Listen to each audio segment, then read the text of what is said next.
ថ្ងៃនេះគឺមានមុខម្ហូបពិសេសដើម្បីចែកជូនដល់បងប្អូនបានទស្សនាកុំឲ្យបងប្អូនហាងយើងងាយភក់យកតែអាំងយកតែអីចឹងទៅថ្ងៃនេះគឺយើងងាយភក់គឺមកស្លមកជូរគ្រឿងជាមួយស្លឹកភមួងម្ដងភាសាថានៅក្នុងព្រៃដែលខ្ញុំរងងាយភក់នេះគឺវាសម្បូរស្លឹកភមួងដែរឃើញវាលាស់ខ្ចីល្អពេកចឹងហើយក៏វិចគ្រឿងក្រៅវិចអីមកដើម្បីស្លមកជូរគ្រឿងនេះហូបនៅក្នុងព្រៃផងដែរតើបងប្អូនទស្សនាវីដេអូពេញជាមួយខ្ញុំទាំងអស់គ្នាបើក្បាលវីដេអូដំបូងមកពុកម៉ែបងប្អូនមើលតែស្នាទៅដឹងហើយគឺវាអត់មានកម្លាំងមានមហែងទេអាសាយពុកម៉ែបងប្អូនដោយសារថាក្នុងធុងយើងហ្នឹងគឺរបស់គឺធ្ងន់មែនតើម្ដងថ្ងៃនេះគឺយើងមកស្លមុខម្ហូបមួយមុខអូម៉ៅនេះគឺមកជូរគ្រឿងយើងហើយបងប្អូននឹងស្រាប់ហើយមកជូរគ្រឿងយើងគឺមានទាំងត្បាល់មានទាំងអីនិយាយទៅគឺយើងដាក់ឧបករណ៍គឺមកច្រើនមែនតើតែម្ដងជាពិសេសហ្នឹងគឺប្រហុកអូម៉ៅនេះចឹងហើយគឺធ្ងន់មែនតើម្ដងធុងថ្ងៃនេះចឹងហើយបងប្អូនមើលដំណើរខ្ញុំពីមុនដំបូងហ្នឹងគឺដើរមិនសូវមានកម្លាំងសូវមានអី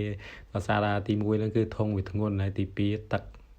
កយើងយួរមកធុងទៀតហើយផុកមកនេះគឺដើរទៅគឺរៀងចុកជើងយ៉ាងហើយចឹងហើយបន្ទាប់ពីខ្ញុំធ្វើដំណើរធ្វើអីមកដល់ទីតាំងនេះខ្ញុំក៏ចាប់ផ្ដើមឈប់សម្រាកបន្តិចបងប្អូននេះនិយាយទៅមើលទៅគឺមេឃនេះគឺវាមិនសូវក្តៅអីប្រហែលទេគឺមេឃយ៉ាងស្ទុំរកភ្លៀងចឹងទៅដូចតែរាល់ដងខ្ញុំបងប្អូននេះហើយទីតាំងនេះក៏ជាទីតាំងចាស់សម្រាប់ខ្ញុំដែរចឹងហើយក៏ខ្ញុំឈប់សម្រាកឈប់អីនិយាយទៅតំបន់នេះក៏មករើសងារភក់រើសអីចឹងទៅហើយបន្ទាប់ពីខ្ញុំមកដល់ទីតាំងនេះខ្ញុំក៏ចាប់ផ្ដើមទៅរកតុកមកនេះទៅរកឈើមួយដែលយើងអាចអង្គុយបានចឹងណាដើម្បីយើងអង្គុយធ្វើម្ហូបធ្វើអីផ្សេងៗចឹងទៅដើម្បីឲ្យងាយស្រួលកុំឲ្យតែយើងឈរទៅវាចុកជើងចុកអីចឹងហើយសម្រាប់នៅតំបន់នេះពុកម៉ែបងប្អូនគឺទិដ្ឋភាពវិញពឺជាស្រស់ស្អាតមែនតើបន្ទាប់ពីលីឈើលីអីហើយហ្នឹងមកដល់ទីតាំងវិញហ្នឹងពុកម៉ែបងប្អូនឈើនេះមកគល់នេះគឺមិនមែនស្រាលទេណាគឺធ្ងន់មែនតើម្ដងគឺចង់ដាច់តសៃកូនហើយហ្នឹងបងប្អូននេះគឺលីមកគល់នេះគឺធ្ងន់មែនតើម្ដងហើយបន្ទាប់ពីយើងលីឈើលីអីរួចរាល់ហើយយើងក៏ចាប់ដើមមកកាត់ធ្វើជាក្រានបងណាបងនេះកាត់ឈើធ្វើជាក្រានដើម្បីយើងដាក់ដាំបាយឬក៏យើងទៅធ្វើម្ហូបផ្សេងៗចឹងទៅហើយថ្ងៃនេះគឺខ្ញុំមករកងារភក់នៅក្នុងព្រៃនឹងផងហើយក៏មកធ្វើម្ហូបលក្ខណៈថាប្លែកថ្មីសម្រាប់បងប្អូនដែលគាត់អត់ដែរបានមើលពីមុនទេហើយសម្រាប់ងារភក់យើងគឺយើងធ្វើមុខម្ហូបគឺបានច្រើនមែនតើម្ដងគឺមិនមែនសម្រាប់តែយកអាំងឬក៏យកទៅស្ងោរធ្វើអីផ្សេងៗទេបងប្អូននេះចឹងហើយគឺយើងអាចយកមកស្លនិយាយទៅស្លអីក៏បានដែរបងប្អូននេះនិយាយទៅគឺឆ្ងាញ់ទាំងអស់សម្រាប់ងារភក់តិចទៀតខ្ញុំនឹងយកងារភក់នេះទៅស្ងោរជ្រក់ទៀតបងប្អូននេះនិយាយទៅអត់បានស្ងោរជ្រក់ទេតិចទៀតគឺខ្ញុំនឹងយកទៅស្ងោរជ្រក់ផងដែរហើយនេះគឺជាសកម្មភាពបន្ទាប់ពីយើងធ្វើចក្រានធ្វើអីរាល់ហើយឥឡូវយើងក៏ចាប់ដើមមកប្រមូលកន្តិចឈើដោយសារតែយើងមកនេះគឺអត់មានលក្ខណៈមានជ័រមានអីជាប់ខ្លួនទេយើងយកកន្តិចឈើនេះដើម្បីយើងទៅធ្វើកន្តិចទុយដើម្បីយើងកេះទៅឲ្យវាឆេះហើយយើងផ្លុំថែមទៅគឺវាឆេះបងប្អូននេះចឹងហើយគឺយើងមិនបាច់ប្រើជ័រមិនប្រើទេហ្នឹងហើយបងប្អូននេះឥឡូវយើងមកដល់ទីតាំងវិញហើយឥឡូវយើងក៏ចាប់ដើមដាក់កន្តិចឈើនិយាយទៅយើងលក្ខណៈចម្បាច់វាកន្តិចឲ្យម៉ត់ចឹងទៅដល់ពេលយើងកេះបន្តិចទៅគឺវាឆេះយើងគ្រាន់តែផ្លុំវាបន្តិចទៅគឺវាមានមុខមានអីចឹងទៅគឺវាឆេះបងប្អូននេះចឹងហើយវិធីងាយដើរព្រៃគឺមានប៉ុណ្្នឹងទេបើសិនជាបងប្អូនអត់មានជ័រអត់មានអីគប់ឧបករណ៍អីគ្រប់គ្រាន់ហ្នឹងគឺបងប្អូនប្រើវិធីនេះទៅហើយនេះដែរគឺជាសកម្មភាពខ្ញុំកំពុងតែកាត់ភ្លើងហើយក៏ដាក់ដាំបាយដាំអីចឹងទៅពេលភ្លើងឆេះហើយបន្ទាប់ពីយើងដាក់ដាំបាយដាំអីរួចរាល់ហើយហ្នឹងយើងក៏ចាប់ដើមចេញដំណើរចេញអីដើម្បីយើងទៅរកងាវភក់ងាវអីនៅក្នុងព្រៃហ្នឹងបងប្អូនហើយសម្រាប់នៅក្នុងព្រៃនេះដូចបងប្អូនមើលវីដេអូខ្ញុំពីមុនអញ្ចឹងគឺងាវភក់នៅតំបន់នេះគឺធំមែនតើម្ដងហើយជាពិសេសនោះបងប្អូនគឺចាក់ច្រែងសម្បូរមែនតើម្ដងគឺរើមកផ្លែតហ្នឹងគឺអូច្រើនណាស់បងប្អូនរាសារនៅតំបន់នេះប្រហែលជាបងប្អូនគាត់មិនសូវដែរមករើសអញ្ចឹងបងប្អូនចឹងហើយគឺចាក់ច្រែងគឺធំមែនតើម្ដងចឹងហើយនេះដែរគឺជាសកម្មភាពកំពុងដាក់ផ្ងុំបាយចឹងបងប្អូនដើម្បីយើងចេញទៅរងងារភក់ផងដែរបើយើងអត់ផ្ងុំទេដាក់ភ្លើងខ្លាំងហ្នឹងមកវិញដឹងតែខ្លោចទៅជើងមកបាយយើងក៏ចាប់ដើមរៀងឆ្អិនដែរឥឡូវយើងក៏ចាប់ដើមដាក់ចុះផងដែរបន្ទាប់ពីយើងដាក់ចុះហ្នឹងយើងក៏ចាប់ដើមទាញកូនខ្ទះមួយមកដើម្បីយើងទៅរកងារភក់ផងដែរហើយបងប្អូនចាំទស្សនាទៅងារភក់គឺដូចតែរដងហ្នឹងបងប្អូនគឺខ្វេះទៀតហើយដោយសារថាខ្ញុំមកនេះគឺខ្ញុំជួបងារភក់ច្រើនមែនតើដោយសារតែអាមេរិកវាក្តៅយ៉ាងហើយគឺអូបងប្អូនហើយគឺវាហាមាត់និយាយទៅស្រួលមើលមែនតើម្ដងគឺយើងអត់ពិបាករកទេដល់ពេលថាងារភក់វាហាមាត់ចឹងគឺយើងស្រួលរកមែនតើម្ដងហើយនេះគឺជាសកម្មភាពកំពុងតែខ្វេះបងប្អូនមើលទៅហើយខ្ញុំនិយាយទៅដោតឈើដោតអីចំណាំដែរពេលដើរមកនឹងឃើញវាហាមាត់ហាអីចឹងទៅគឺយើងដោតឈើដោតអីចំណាំដូចតែរដងចឹងទៅខ្លាចពេលដើរមករហ្នឹងគឺវាអត់បានវាអត់អីចឹងទៅយើងវិញកន្លែងវិញអញ្ចឹងយើងដោតកូនឈើមួយដើម្បីចំណាំផងដែរហើយងារភក់បងប្អូនមើលទៅគឺនៅតំបន់នេះគឺធំមែនតើបងប្អូននេះគឺនិយាយទៅមួយហ្នឹងឆ្អែតតែសម្រាប់ខ្ញុំគឺបើសិនជាយើងយកអាំងយកអី2 3ហ្នឹងគឺហល់ហ្នឹងបងប្អូននេះ បងប្អូនឥឡូវខ្ញុំបានរើសងៀវភក់បងប្អូនហើយមិនដល់10នាទីមកផ្ទះពេញបងប្អូនហើយធំស្មើបងប្អូន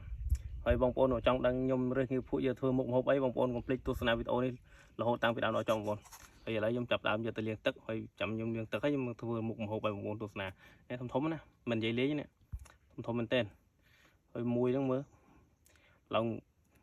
ងហូមអញ្ចឹងនេះធំហ៎តោះបងប្អូនទៅលាងទឹកទៅញ៉ាំធ្វើម្ហូប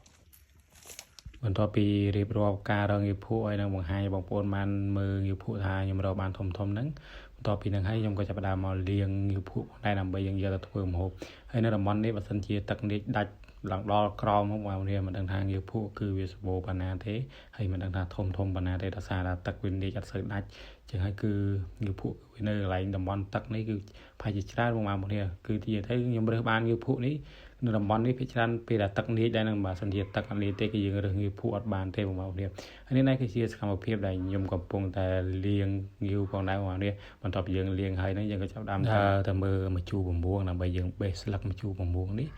យើងយកទៅស្លជាមួយនឹងងៀវភក់ប៉ុណ្ណាហើយម្ជូរបំពងនេះបងប្អូននេះគឺយើងយកទៅស្លគឺឆ្ងាញ់មែនតើម្ដងនិយាយទៅខ្ញុំមិននិយាយលេងបងប្អូននេះខ្ញុំនិយាយមែនតើគឺស្លឹកបំពងឆ្ងាញ់ជូរជ្រះល្អមែនតើម្ដងយើងមិនបាច់ថាមាន7មានអីទេអានេះយើងនិយាយទៅគឺយើងស្លម្ជូរគឺបងប្អូនអើយគឺthe best ហ្មងតែម្ដងគឺឆ្ងាញ់ណាបងប្អូនអរគ្នាហើយជាមួយនឹងងៀវភក់ដែលយើងរកបានស្រស់ទៀតគឺយកមកថ្មីទៀតបងប្អូនអើយគឺឆ្ងាញ់មែនតើថ្ងៃនេះគឺខ្ញុំលើកទី1ដែលខ្ញុំយកមកស្លម្ជូរគ្រឿងជាមួយនឹងងៀវភក់បងប្អូននេះអាស្លឹក9ហ្នឹ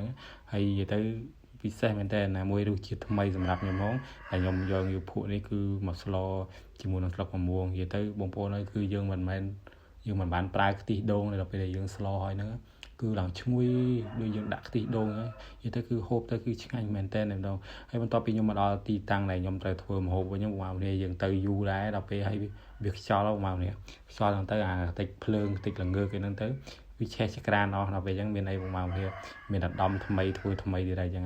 ហើយអធិស្ឋានបងប្អូននេះដល់សារបញ្ចូលសម្លេងនេះគឺយើងនៅក្នុងផ្ទះហើយណាមួយនេះគឺមន់តែខ្ញុំចាំមន់ច្រើនបងប្អូននេះចាំមន់ផងចាំងងានផងយ៉ាងទៅបើសិនជាបងប្អូនពេលដែលខ្ញុំចូលសម្លេងទៅមានការសម្លេងខាងក្រៅរំខានហ្នឹងអធិស្ឋានបងប្អូននេះធ្វើម៉េចតែខ្ញុំចាំមន់ចាំងានច្រើននិយាយទៅគឺទៅរកកន្លែងស្ងាត់អត់បានទេបងប្អូននេះទៅរកកន្លែងណាក៏អត់បានដែរយប់ដល់យើងចូលសម្លេងយប់ហ្នឹងទៅ